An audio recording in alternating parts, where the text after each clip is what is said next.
All right, welcome into the commish recap for the week. What are we in now? We're in week 9. That was the week 9 recap. So, what a week! What an end of the week! I just cannot believe my own fortune in this week. Unbelievable end to the match between Adam and I. I'm sure it's just as happy as I am about it. I'm sure he was just like, well, fuck this. That's ridiculous.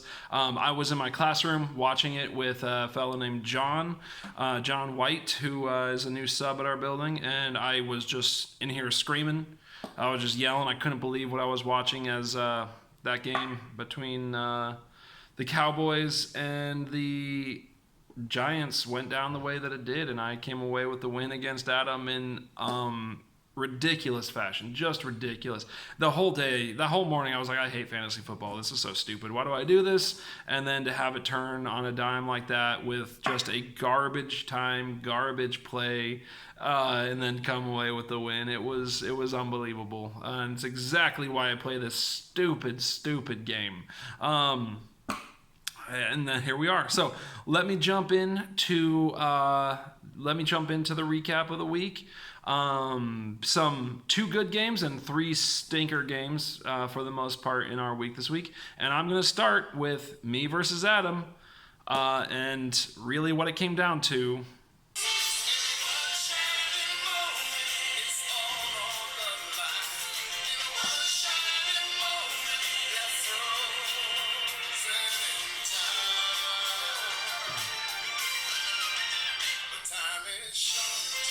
One shining moment of insanity leads to me getting the win. If you haven't seen the last play, basically the last meaningful play of the Cowboys versus the Giants, just know that I won this game. I picked myself to win. I was 5-0 on my picks this week. That's a good for me. I'd have to check my record when I get home, but I'm something like 28-6 or 30, and I don't know, somewhere in there. It's got to end in 5. Whatever it is, it has to be something plus something equals 5. So maybe it's like 29-6 might be where I'm ending up this week. I can't remember. But I won 156 to 149. But to really set the tone of how this happened, you got to understand that it was 149 to about 146 with 40 seconds left, 30 seconds left in the game. The Giants had the ball. I had Saquon Barkley, but the Giants were making no effort to actually move the ball down the field and try to score a touchdown to then go to an onside kick and then try to score. I think they knew that the game was over, and they were just kind of dinking and dunking down to their wide receivers.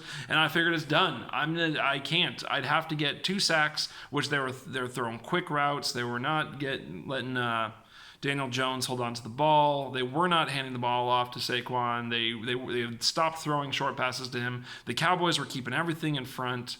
And so I was like, I'm going to lose this game by 3 points. I had been projected to be a big winner in this game. I was looking at dropping to 5-4. Adam was looking at getting his second win of the season. And with basically 2 seconds left on the clock is when this play ended. Daniel Jones drops back to throw. The Cowboys get a sack. I was like, okay, they might, or they look like they're about to get a sack, and that would put me just 1 to 2 points behind Adam, but I still would have lost. The ball comes out. The ball gets kicked around for a while. I thought it was an incomplete pass. Finally, a Cowboy picks it up and runs it back for a touchdown. Game winning for me and pointless for the Cowboys, who were already up by 9 or 10 points. And I ended up winning that game with this just absurd play. So I ended up winning 156 to 149. That was a 10-point play for me and put me into the lead. And that's how that game ends. And I just could not, it was done. Adam won. And then just like a miracle, stupid, my own Minneapolis miracle, but just way dumber than that. Which is beautiful. I love it. So I spent 5 minutes too long talking about this, but I was just so pumped up about it. Player of the game for this game, Jordan Julian Lewis. Now, you probably don't know who that is unless you are a Cowboys fan. So let me tell you a little bit about Jordan Julian Lewis. He is a cornerback for the Cowboys. He's probably some backup nickel cornerback. I don't know him. I don't know corners. I don't know the Cowboys. I don't know that team on defense. I know their offense pretty well. Jordan Julian Lewis was a third-round pick in the 2017 NFL Draft out of Michigan. If you don't know him, it's because he hasn't done a whole lot in the NFL. He's just there. He's a third-round pick in 2017. The reason he is the player of the game is because he is responsible for the lift six. He picked up that ball. He ran it back. He scored the touchdown that lifted the Cowboys defense to 20 points in this game, and he got me the win. So Jordan Julian Lewis, this is your 5 minutes of fame on my stupid YouTube channel. So enjoy it. I also could have gone with Josh Jacobs, 31 points. Big game for him. Very needed every point of it, just about. And then the dumb sit in this is also on my team. Devin Singletary over Marlon Mack. Singletary went for 28. I put in Marlon Mack, who got 14, so that's a 14-point difference. But ridiculous win for me, and I couldn't be happier about it. Next, I'm going to look at the game of the week because it's the only other interesting game really this week. That was Steve against Daryl. I picked Steve. He won. He goes to 8-1. Daryl goes to 5-4. This was a close game. It was 148 for Steve to 140 for Daryl. It was a nice contest, but it always. It seemed. I think Daryl called it going into Sunday night that basically he knew that. Steve was just slowly catching up and would look to be overtaking him. It didn't end up being as big of a spread as maybe the projections, but you got to give it to Derrick Henry as player of the game, 28 points for Steve. Dumb sit of the week would be for Daryl. Damian Williams on the bench. Aaron Jones goes for 2 points. Damian Williams got 23 points. Aaron Jones... I don't know what I wrote there. It's either 6. It must be 6 because it was a 17-point difference. So, Damian Williams would have gotten Daryl the win, and I offered some players to Daryl in the offseason for Damian Williams. He did not take them, and now he's not playing him, and if he had played him, that would have been a win for him. And another key, New England defense only got 5 points. So JD wins his bet. That means 2.5 shots for me based on the fact that it was a half a shot for every point below 10. And so I do 2.5 shots this weekend. I'll film that as usual. JD, so that's the end of that game. Daryl had the upset potential. But couldn't catch him, and Steve goes to 8-1. Good job, Steve. And Daryl drops to 5-4. God damn it. Even when Steve underperforms, he just manages to win. I think we all deservedly hate Steve now. Sorry, man. We just, I invited you to this league, and this is what you do to us. So shameful. All right, next game. Just about our 2 high week scorers. Lucas was in there above JD, but 2 of the top 3 scores of the week were in this game, but it still wasn't a good game. JD loses to Mark. I picked Mark. JD loses to Mark 192 to 247. JD drops to 3-6, and Mark, old underwhelming Mark. That's if he's going to continue to call me Sleepy Dave, which is fine. I like my naps, but I'm not going to give him the honor of a nickname like Mixie the Bear anymore. So he is going to be underwhelming Mark. 247 points for Mark in this win. So how can he be underwhelming Mark? Because he has something like 1,650 points in this league, which has the second most points, and yet he has a 4-5 record. So he's underwhelming Mark. Oh, look at that. I spelled his name with a K on here, the way it should be spelled out. Let me change that to the dumb way, which is a C. Frenchie McFrencherson's underwhelming Mark here. All right, JD 3-6 loses to underwhelming Mark 4-5, and he loses big fashion 192 to 247. Player of the game, certainly easy choice here. Russell Wilson playing, just MVP football here. My pick this year would be Russell Wilson MVP, Christian McCaffrey fantasy MVP. Because of points above replacement. Those 2 are just balling out every week. Melvin Gordon did have a nice breakout 30-point game for JD, so that's exciting going forward. I know he's been waiting to have that guy in his lineup, and then now he's been waiting for him to look like Melvin Gordon of old. Dumb sit of this week was Mohamed Sanu, 24 points over Adam Thielen, who got hurt and put up 0 points. So that is a 24-point difference, obviously. Sorry, let me make some notes here. All right, yeah.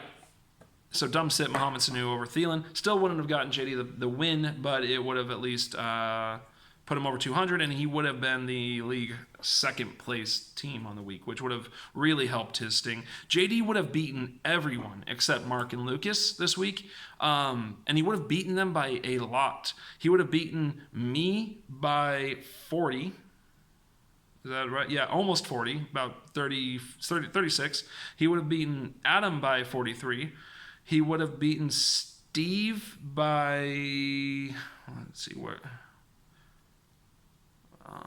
He would have beaten Steve.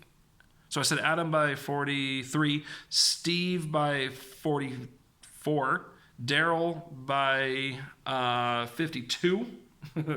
He would have beaten Bert by 40. Where the hell is Bert's score? By 47. He would have beaten Phil by over 120, or almost 120. He would have beaten Sean by 60. Exactly. So despite all of that, JD lost by... he lost by 55 points. I just missed a great chance for a drop that my favorite fantasy podcast uses. He lost by 55 points, despite the fact that he would have beaten the rest of us by an average of about 40 points. 45 points probably. That's absurd. That is crazy. Poor JD. He drops to 3 and 6. Mark goes to 4 and 5. All right. Bert versus Lucas. Looked like it could be a good game, basically, but it wasn't at all because of Christian McCaffrey. Bert goes to 5 and 4. Lucas, who I picked for this game, goes to 6 and 3, and the final score was 145 to 207. Just an absolute blowout again. Player of the game, Christian McCaffrey, 43 points. Just week after week. There was no meaningful dumb sit. The rest of these games, JD Mark, Bert and Lucas. JD Mark had some interesting storylines in it, but Bert and Lucas, not much. Phil and Sean, even worse. But at least Lucas had a storyline with Christian McCaffrey going for 43 points. That's big time. So Lucas is in second place right now, just above me based on points. But we are both sitting at 6 and 3. Bert goes to 5 and 4. Okay. All right, yeah, so no meaningful dump sit in that game. Last game, super lame game. Why did I save this? That should have been what I led with, but I was just too excited about my own game. Phil versus Sean. 78 for Phil to 132 for Sean. Phil drops to 2 and 7. Sean improves somehow to 5 and 4. Sean had the second lowest points in this week and got a win. So we had the two of the top 3 scores against each other and two of the 2 lowest scores against each other. So just one of those weeks. And you know how bad this game was? This game was so bad that Duke Johnson with 20 points was the player of the game for Sean. And when it said D. Johnson, I had to double check that because I haven't heard from him at all this year after the trade. And yeah, Duke Johnson with 20 points was the player of the game in this. The dumb sit wouldn't have gotten Phil the win, but at least it would have broken 100. Anyone playing football at quarterback would have been a smarter choice than Phil leaving Jared Goff on bye. I don't know if he was worried about his quarterbacks throwing so many interceptions he got negative points. I know he hasn't stopped caring because he's still denying trades. So he still is interested in the league. But come on, guys. We got to try to fill in by weak spots, at least to pretend that we're trying to keep up here. Ryan Fitzpatrick was on his bench with 30 points over Jared Goff on bye, so that's a 30-point difference, which makes it the dumb sit of the week, the dumb shit sit of the week. I don't care if it's just like, I'm not going to win, I'm not going to put it in, whatever. Fill out your roster. That's 30 points left on the bench, so that's the dumb shit sit of the week. Player of the week, Russell Wilson. For Mark, Russell Wilson. Russell Wilson scored 49 points, by the way, which probably is a look ahead to how good his next opponent is. So if you don't know what I'm talking about, check it out, because you should know. You should know by now. And that's it for the recap of the week. I'm coming at you tomorrow with the week 10 projections. And I will probably be doing that at home, maybe with Mark or someone else, if anyone wants to have a few shots tomorrow night, because I will be taking them. So I'm going to try to do that video from home. Maybe another balcony video might be nice. And I will see you all then. Happy Wednesday. It's Orange Day at our school. So I've eaten a bunch of orange slices here. I love orange days. When the kids get these oranges in the boxes, they're the best oranges I've ever had in my entire life. And I don't say that lightly, because I love oranges, and these are fantastic. So I go steal the kids' oranges every Wednesday. And I've started a movement here. The kids are eating more oranges than ever before, because they used to not care. Then they noticed I'd come in every Wednesday and steal all of their oranges, and they start freaking out about this, because their food boxes come in the morning, and I would come take a bunch of oranges out. Now the kids are eating every orange in their boxes. So I have increased the vitamin C level in Country Children by at least 4,000%. All right, that's it for the week, for the weekly recap. One last thing. Trade deadline. This is it. This week is the final time to make trades before the offseason. And that brings me up another point. You guys need to understand that the FAB budget, the $100, that resets the second the championship game takes place. So we have an in-season FAB budget. Then the next league year will start with an off-season FAB budget, and then we'll have it. So we have basically each season we've got an off-season FAB and an in-season FAB. So I just noticed this because I was looking at the standings. I know I spent like $50 on Wayne Gallman, so I dropped most of my FAB, half of my FAB right there. But I noticed a lot of guys still are sitting on $90, $80. That money, you can't take it to next season. You need to use it in season, and then in off season you'll get an additional FAB. I feel like that was said before the year. I don't know. I'm not trying to screw anyone over, so I'm just trying to make sure you guys know that money will reset after our championship, and then it will be an off-season FAB before next season's FAB. All right. If any questions about that, fuck you. All right. Bye-bye.